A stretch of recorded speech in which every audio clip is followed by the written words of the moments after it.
सतत निरंतर इस बात का स्मरण रहे, इस बात का ध्यान रहे, भाई हम कभी भी किसी जीव के कष्ट का कारण ना बने।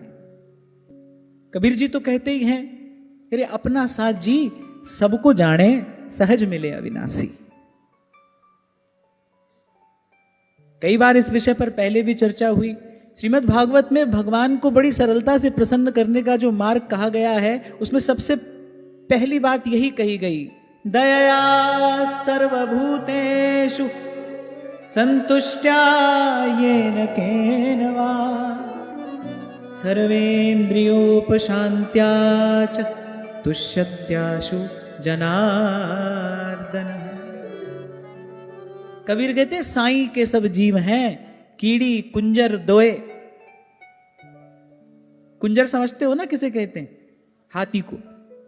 अरे छोटा भी उसी का है, बड़ा भी उसी का है, काला भी उसी का है, गोरा भी उसी का है, निर्बल भी उसी का है, सबल भी उसी का है। कह रहे साईं के सब जीव हैं कीड़ी कुंजर दोए, कबीरा कापे तू दया करे और कापे निर्दय होए। बोले किस पर दया करेगा और किस पर नहीं करेगा, सभी तो उसी के हैं। फिर अपना सा जी सबको जाने, सहज मिले अविनाशी। जो व्यवहार हम नहीं चाहते ना हमारे साथ हो, वो किसी के साथ हम करें नहीं। और उस व्यवहार से बचने का मार्ग भी यही है। हम यदि चाहते हैं ना हमारे साथ कुछ ना हो, तो बस उसका मार्ग यही है कि हम वो किसी के साथ ना करें। करेंगे तो भाई हमारे साथ होगा, तो लौट कर हमारे पास में आएगा। एक संयोग से एक बहन ने आज ये अपना भाव लिखकर भेजा, पढ़कर मुझे अच्छा लगा। इसलिए अच्छा लगा कि प्रसन्नता होती है जब आप बड़े ध्यान से सुनते हैं, समझते हैं और फिर कहीं अपने जीवन में उसको उतारने का प्रयास करते हैं। तो ये बहन कह रही हैं कि आपने पूर्व के एक सत्र में कहा था कि हमें अपने आसपास के लोगों में तो अभाव दिखता है। हम सदा इस बात का तो विचार करते हैं कि अमुक के कारण मुझे ये कष्ट हुआ, अमुक के कारण मुझे ये कष्ट हुआ, लेकिन कोई भी आज तक ये कहता हुआ मुझे नहीं मिला कि हमारे कारण किसको कष्ट हुआ। बोले आपके इस विचार ने मेरे जीवन में इतना बड़ा परिवर्तन ला दिया है कि मेरा मन शांत हो गया है। अब मेरा मन यही विचार करता है कि मैंने अपने जीवन में किस किस को कष्ट दिया है, मैं किस किस के कष्ट का, किस किस की पीड़ा का कारण बनी हूं। और केवल ये विचार, जैसी दृष्टि आपकी सबसे हटती है, जैसी दृष्टि आपकी स्वयं पर आती है, आत्मानुसंधान आपके जीवन में शांति ले आता है, आप शांत होने लगते हैं। तो किसी भी भाव से आप भगवान का भजन करते हो, आपकी उपासना पद्धति कोई भी हो, पर यहां श्री सनत कुमार जी ने जो सदुपदेश किया है, this is universally equally applicable on all. ये आप पर, हम पर, सब पर एक समान रूप से लागू होने वाले नियम हैं। कभी साधक किसी को दुखाए नहीं। अब किसी के मन में यह प्रश्न उपस्थित हो सकता है, बड़ा स्वाभाविक है, क्योंकि हम व्यवहार जगत में रहते हैं, व्यवहार करना हमारी विवशता है। तो भाई व्यवहार में कभी कभी किसी से कठोर शब्द कहना पड़ता है। यदि आपको मान लो 10 लोगों से काम कराना है, तो 10 लोगों से काम कराना भी एक काम होता है ना। तो आपको किसी से कठोर शब्द कहना पड़ सकता है, किसी से कठोर व्यवहार करना पड़ सकता है। ऐसी स्थिति में क्या किया जाए? तो ऐसी स्थिति का समाधान भाई, ईमानदार उत्तर तो यही है कि यदि आपका लक्ष्य परमार्थ है, यदि आपको अपना परमार्थ साधना है, क्योंकि भाई दोनों एक साथ नहीं सधेंगे। यह जो एक मन बहुत ठौर करी कहो कौन सच उपायो।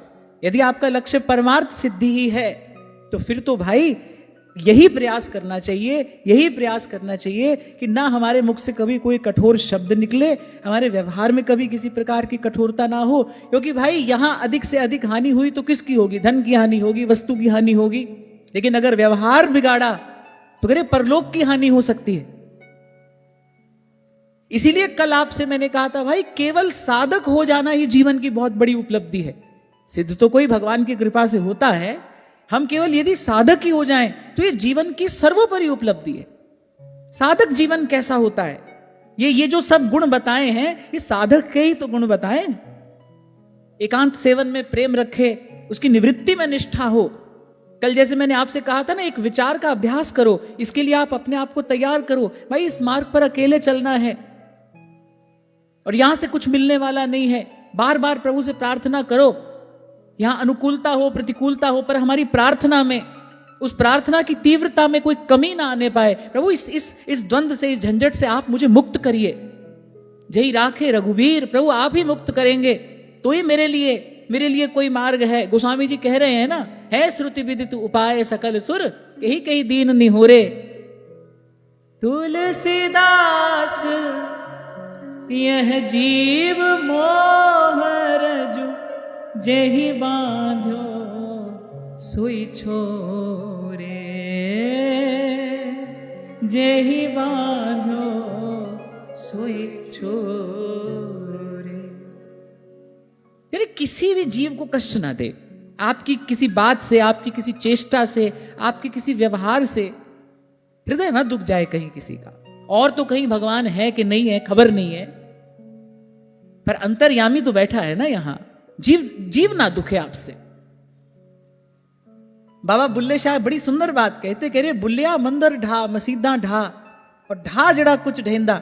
और ये आज तक होता ही आया है यहां पर। कभी किसी ने मंदिर गिरा दिया, ये सब होता ही तो आया है यहां पर। कह रहे बुल्लिया मंदिर ढा मसीदा ढा, ढा जड़ा कुछ ढेंदा, पर कदे न ढावी दिल की सेदा, मेरा रब दिला विच रेंदा। हृदय ना दुखे कभी किसी का। इसीलिए कहा है अहिंसा परमो धर्म। एक बार किसी ने प्रश्न किया, 18 पुराणों में भगवान वेद व्यास ने जो भी कहा है उसका सार क्या है। तो एक श्लोक मिलता है, बोले भगवान वेद व्यास ने 18 पुराणों में जो भी कहा है ना, उसका सार केवल 2 बात हैं। परहित सरस धर्म नहीं भाई, पर पीड़ा सम नहीं अधमा। वस्तुतः ये बात तो अभी आपको हमको समझाने के लिए कही जा रही है ना, कि पर हित सरस धर्म नहीं बाई, पर पीड़ा सम नहीं अधमाई। पर जब गुरु की कृपा से ज्ञान हो जाता है, बोध हो जाता है, तब ये समझ में आता है भाई पर तो कोई था ही नहीं। कल हम कह रहे थे ना भाई, या तो मैं हूं भगवान है, उसके अतिरिक्त जो है वो तो भगवान की माया है, पर दूसरा तो कोई है नहीं। यदि आप अपने आत्म स्वरूप में स्थित होकर एक बार इस बात का विचार करें, तो जो आप हैं, मैंने कहा जब अपने आत्म स्वरूप में स्थित होकर आप विचार करेंगे तो आप पाएंगे जो आप हैं वही तो दूसरा है। आप किसी को नहीं दुखा रहे भाई, आप स्वयं को ही दुखा रहे हो। आप हित भी करते हो तो स्वयं का ही करते हो, अहित भी करते हो तो स्वयं का ही करते हो।